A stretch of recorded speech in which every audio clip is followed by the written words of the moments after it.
Today's episode is sponsored by American Creative Consulting. If you need a fresh look for your business or side hustle, contact ACC for pricing. Specializing in high-quality, low-cost websites and design, their team of designers will be exactly what you need to succeed in 2020. Visit designedbyacc.com to get started now. Thanks for downloading. We hope you are excited and ready to bring in the new year.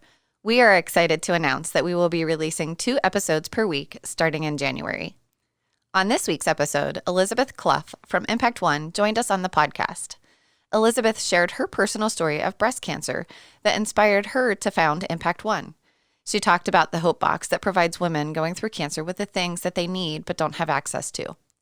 Take a listen in as Elizabeth shares her story and all of the awesome things that she is doing. Welcome to Behind the Pink Ribbon, where we share stories, information, and other content related to breast cancer. My name is Melissa Adams. I am a 12-year genetic breast cancer survivor. I've learned so much through my own journey with breast cancer. I have met some amazing people along the way, many that have become lifelong friends. I have experienced the emotional roller coaster of a breast cancer diagnosis, heartache, anger, frustration, loneliness, and even gratitude. Through this podcast, we will speak to breast cancer survivors, supporters, and healthcare professionals to gain insight and understanding behind the pink ribbon. I'm here today with Elizabeth Cluff. She is with ImpactOne, a nonprofit national organization out of Gilbert, Arizona.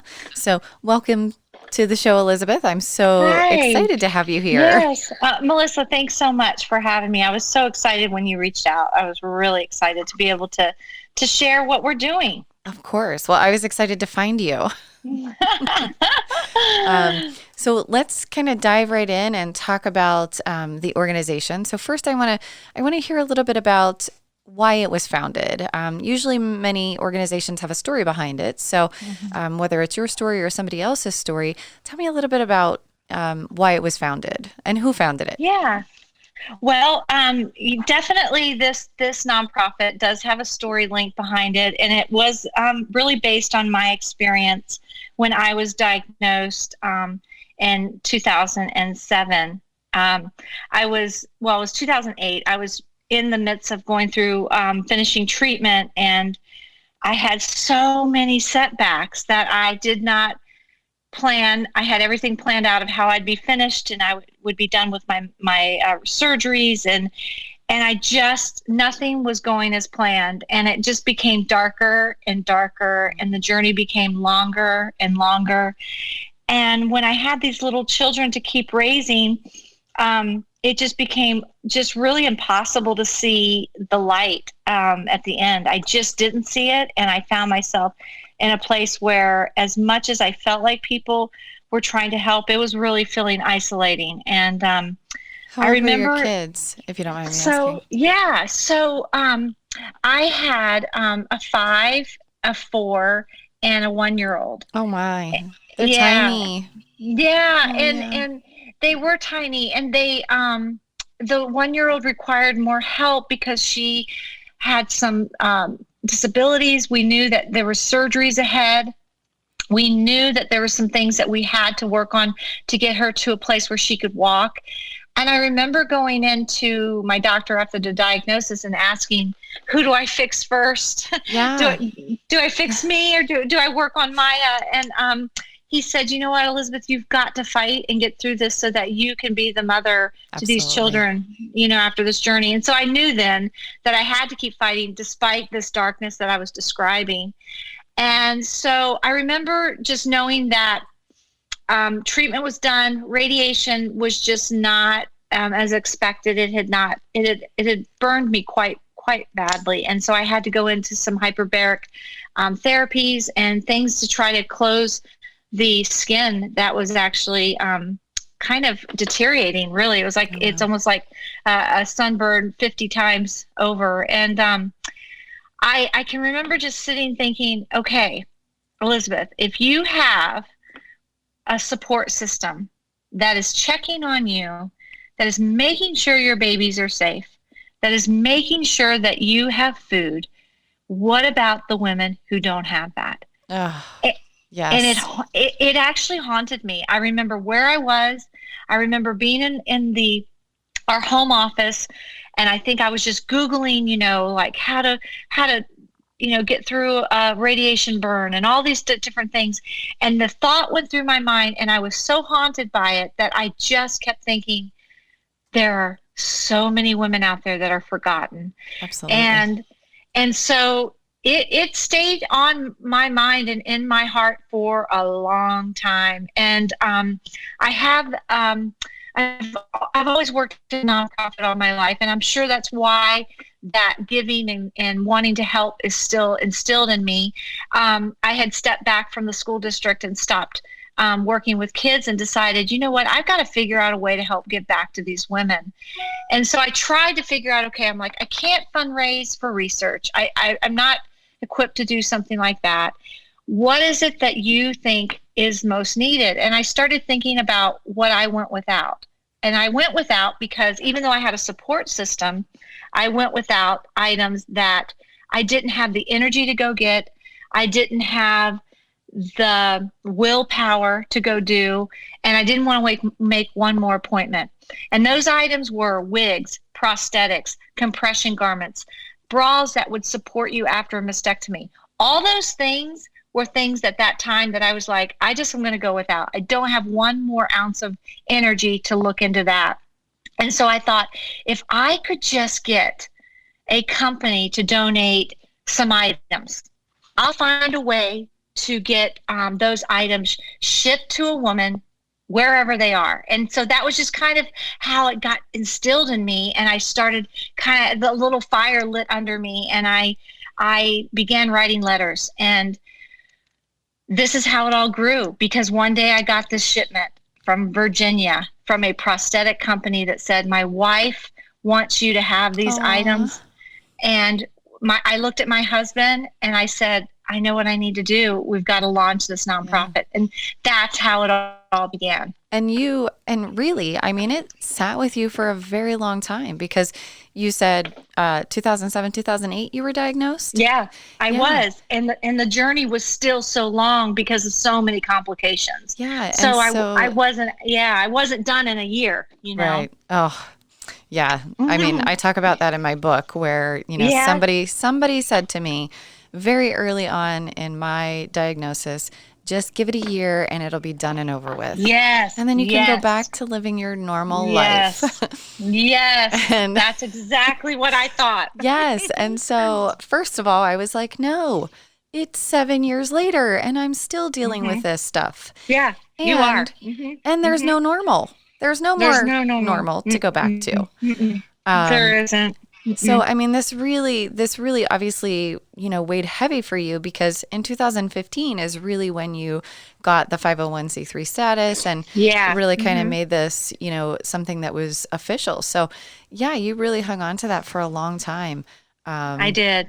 And I love it. I mean, I love that so many years passed and you still had that desire and that fire, to keep pushing through and making this happen. I did. And I know maybe you feel this way too. You have people that sometimes say, hey, would you call my friend that just got diagnosed, or would you give her some information? So I was doing that the whole time after my treatment was over. But the whole entire time I just kept thinking of, how can I reach women? I can't physically get to them, by driving and things like that. I'm like, how could I do it? And that's how I realized these items are going to be shipped all over to the woman's doorstep without them even having to leave the home. I love that. And there's something about getting a package. Yes. Like there were days, I lived by myself. I was single at the time. And there were just days where, I was just like, oh my gosh, many days where I'm like, this really sucks.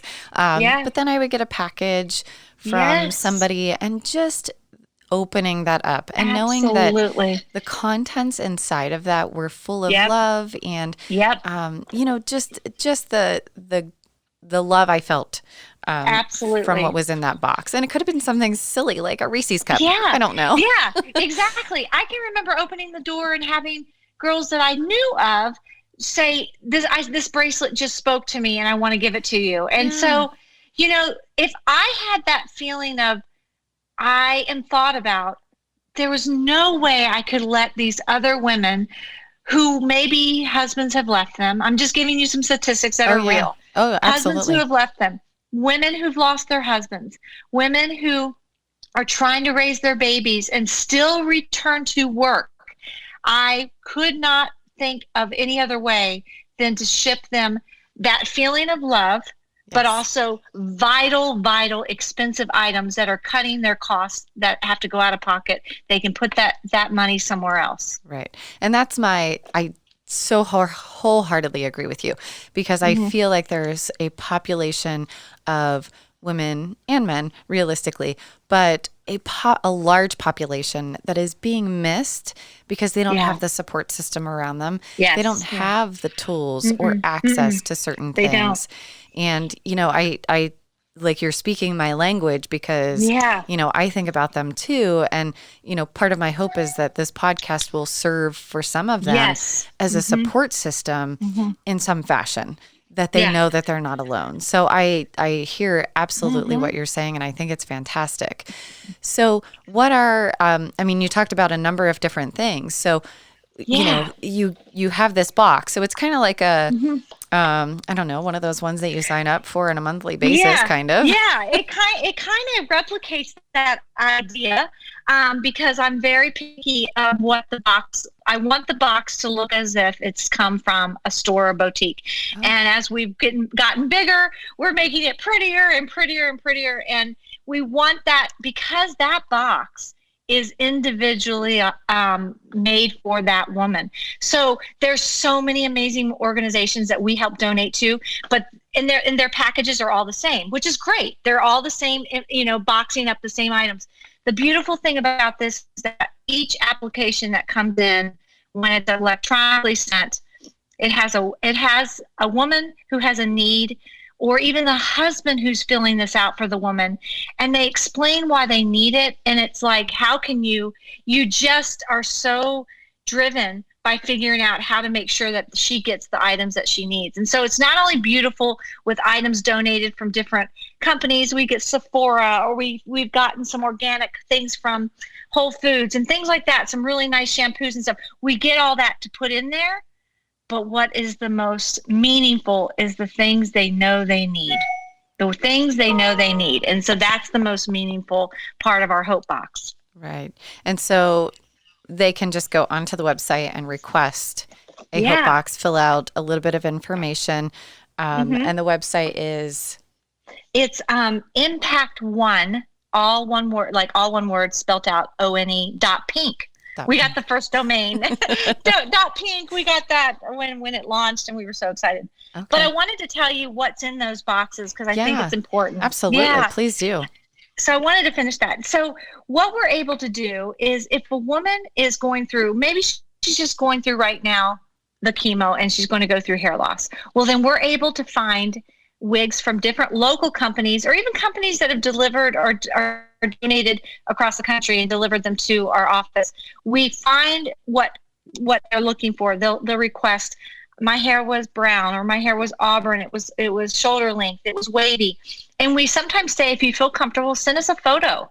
And so we'll either send that photo to a company that we're needing to get a donation from, or we usually have that type of style on stock. And it's been such an amazing thing to always feel like we are able to provide them what they need, which would be a wig. Yeah. Or they can say, you know what, I'm just going through my mastectomy, and I need some compression garments while I'm healing. And so we've teamed up with a local designer in Arizona who designs compression garments for any kind of surgery, whether it's augmentation or if it's reduction or mastectomy. And they donate those products to us on a yearly basis. And I've been told by every woman, I wish I would have had it when I was going through it, because I wrapped myself in ace bandages. Oh my gosh. Yes. Yeah, that's what we all know. But these are amazing compression garments that they can go out in public, and they're cute and they're stylish and they zip in the front and they're very easy to put on. And so we'll do compression garments. I did get certified as a mastectomy fitter because I put the hours in to learn about this, because I wanted to know if a woman's calling me and telling me she needs prosthetics and she lives in Tuba City, which is, 5 hours away from where we're at. Right. I want to be able to ask the nurse navigator certain questions so that we're able to fit her properly. Because sometimes I know you can go in for fittings.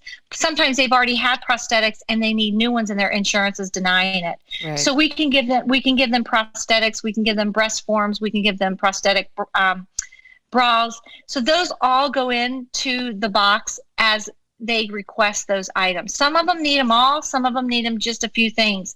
But that's why it's so individualized for each woman. Yeah. And I love that. I mean, I love the fact that it's individualized. I love that, here's a picture of what my hair used to look like. And there's nothing more than feeling like while you're in the middle of this really crappy journey and your body is going through so many different things and it's wreaking havoc on every last bit of you, to have something that's going to make you feel like you're pretty and, just give you some confidence. So I love that. I think that that's fantastic. And I mean, that is no small task. At all. I mean, really, by any means. As far as on our end, making sure that we get everything for these women, we put a lot of energy into sometimes reaching out to them and telling them what we think they might need added to what they just requested based on what we know, what they're in as far as their journey. And they just appreciate that because their amazing doctors don't have time to sit down and tell them, well, in 6 weeks, you might be needing this kind of thing versus what you need right now. And so they just don't know. They don't know. And I think that that's a great way for us to reach out to these women and tell them, you know what, I think we know what else you might need. And they're just so grateful. And the unique thing about ImpactOne is it might be a woman who is 10 years out in recovery, but has never been eligible for reconstruction. She has to live with what has happened. And so every few years she has to get prosthetics or some updated bras that will comfort her when she, in those areas that are still very tender. Mm-hmm. And sometimes insurances will be funny about things and say, we're not covering that, or you've got another 2-year waiting period. And so we don't say no to any breast cancer fighter, survivor, or wherever they're at in their journey. We're there to help them. That's fantastic.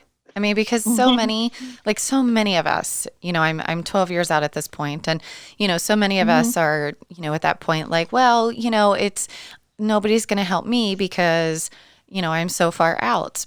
But to hear that, even though you might be, 5, 10, 15 years out, if there's a need for something, that ImpactOne is really going to step up and say, okay, let's see what we can do to help. Yes. That's fantastic. Oh my gosh. So how many women do you think, if you're keeping this information, which I'm sure you do. We do. How many women have you donated a box to? So we were doing our stats because we wanted to kind of see where we're at for October. So because we're doing so many speaking engagements, we've served approximately 1,200 women with Hope boxes. Wow. And 150 boxes and items have gone to Mexico. Wow. And these are women in Mexico who have nothing. And when I say nothing, they have had mastectomies and basically have said, okay, you're done. Yeah. And so they compress themselves with their own towels at home. And they make their own little breast forms out of rice. And this is no lie. And so we have an amazing contact through Univision who goes down there and delivers our items to these women. I think that to me is the best for me as far as what we do, because they don't know where to go and there's nothing there. Absolutely. And so we're filling that gap in other areas of the country. And I know that, like, when I say no woman should be forgotten, we're talking women outside of the U.S. as well. Yeah. And really, I mean, when you genuinely think about the name of the organization, ImpactOne, the impact that box has, especially on those women in Mexico who do not have any access. I mean, I can't imagine being one of those women receiving a box. Yeah. 5 of them that knew they were getting their customized box walked about 2.5 miles to the clinic to get there. Aww. And I mean, I wish I could have been there. I can't imagine what it was like handing those out to them. And it's beyond just getting this gift, even though I know we all love a beautiful gift. This again was something that they probably have wanted for years and have had to go without. Right. Yeah. I mean, it just is, it's a game changer for some of them. For many, I'm sure. It really is. It really is. Yeah. Wow. So if somebody wants to get involved or donate, how do they do that? I mean, I'm sure you accept donations. Yeah, we do. The beautiful thing about it is people probably wonder, how do we get all this product? We have so much product that we're having packing parties because we need women to help sort all of our, sizes because we just can't do it all. And so American Cancer Society is kind of our big platform where if any woman wants to call and say, hey, I've got brand new items I've never used. I have the best insurance and I had all this stuff I just never used. They'll refer them directly to us and they can ship those items to us as a donation. And then of course, companies continue to donate the items. If any woman is listening that does have prosthetics that they no longer use, we recycle some of those for those women in Mexico. And so it would be wonderful to continue getting those donations because we need them. I have some. Oh, good. I got them and I didn't like them. I never wore them. I have the bras that go with everything is still in the box. Yeah. So, love it. Yes. Okay. Good. We would love your donation. Yes. We would love it. Okay. We'll put it to use. Yeah. We also, as far as, our box that we're shipping the value is about $400 per box. And it costs us about $25 to ship each box. And that's their custom box. And we do 2-day shipping for them. And so we have a landing page for people who want to sponsor breast cancer fighters. It's I'm one.pink. I'm one.pink is part of our community that we're trying to pull in everyone who is part of what we're doing. And we say whoever's helping is part of us. They're one. And so I'm one.pink is our landing page for donations for the money that we do to serve and fundraise. We are starting to develop a program where on Fridays we can start bringing in volunteers and training them to actually fill the boxes properly according to the application. And so we're going to be launching the Friday pack, which will be, something that we're going to start probably in November or December. We're going to kind of start it slow and then see how the new year, we think it will get very busy in the new year. Yeah. And we also have a breast cancer walk that we're doing in downtown Gilbert, Arizona on January 11th, 2020.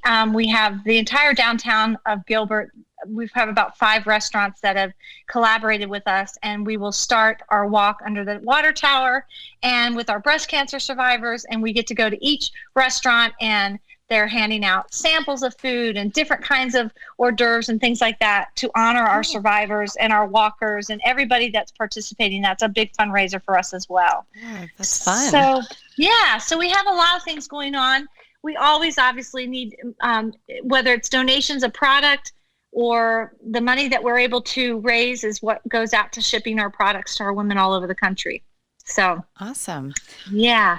And so, I mean, I have no doubt that you are on different social media platforms. So aside from the website, ImpactOne.pink and I'm one.pink, where else can people find you?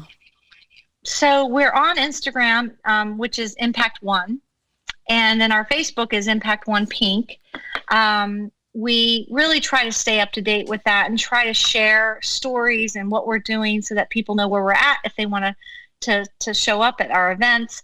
But obviously, our biggest platform right now is really pushing things on our Facebook, which is ImpactOne Pink. And it's wonderful because we're able to get women who are now sharing their stories of how ImpactOne has impacted them. Yes. And so people are able to read and really understand this is real tangible information that women are expressing, and really being vulnerable to admit that they're going through something very hard and that we've been able to help them. Right. Yeah. Well, I mean, I'm really kind of blown away at what you guys are doing, because it really is so significant. And, you know, some of us were really lucky to have good insurance that covered many different things. Yes, and, exactly. you know, so I always think about those women who, you know, are underserved by, I agree. Yeah. You know, medical treatments and supports and, you know, all of that stuff. So you really are doing such an amazing thing for so many people. And, you know, I know that the name is ImpactOne, and I get the idea behind that it's, you know, very individualized, but genuinely, you obviously are impacting so many more than just one. Yeah. And, you know, just on the side note, we do get many grants where we're helping women with free mammograms. So that's when we talk about insurances and things that aren't covering. Some women are in that loophole where they they don't have the insurance yet. They're getting it with their new job, but they know they need to get a mammogram. And so we're doing free mammograms the end of October in the town of Maricopa. We try to go out and do other things in other areas because, again, no woman should be forgotten. And so we got to find other women that are, you know, needing services. And so although we don't push, you know, our mammogram service, we do help get the mobile mammogram sites out to different locations and give women the free mammograms they need. Right. So that's been growing. That's been a good thing for us. Yeah, absolutely. Well, I appreciate all of the work that you're doing. Well, thank you. Yeah, thank absolutely. You. And I, you know, certainly want to thank you for being a part of the podcast, coming on, sharing your personal story and where that has, you know, kind of led you at this point. So I have no doubt that we're going to hear great big things coming from ImpactOne. Well, thank you. Thanks so much. And, you know, again, like I said, it's being able to share the story so other women feel safe and they understand that they're not alone. And that's just really important, is for everyone to be able to say, I've been there, I understand. And then it really helps comfort those that are going through such unknown territory. Absolutely. Absolutely. Thank you for that. Oh, of course, Melissa. This was great. This was really good. Thank you. Thank you for listening to this episode of Behind the Pink Ribbon. Don't forget to rate, review, and subscribe. If you or anyone you know would be interested in sharing your story, please send an email to podcast@behindthepinkribbon.com. Thinking about advertising on this podcast? Our ads not only create awareness for your brand, but also contribute to the continued growth and support of this show. Email us today and be on our next episode. Email podcast@behindthepinkribbon.com for more information. You've been listening to Behind the Pink Ribbon, produced by American Creative Consulting, mixed and mastered at Riverview Podcasting Studios. For more information, please visit designbyacc.com.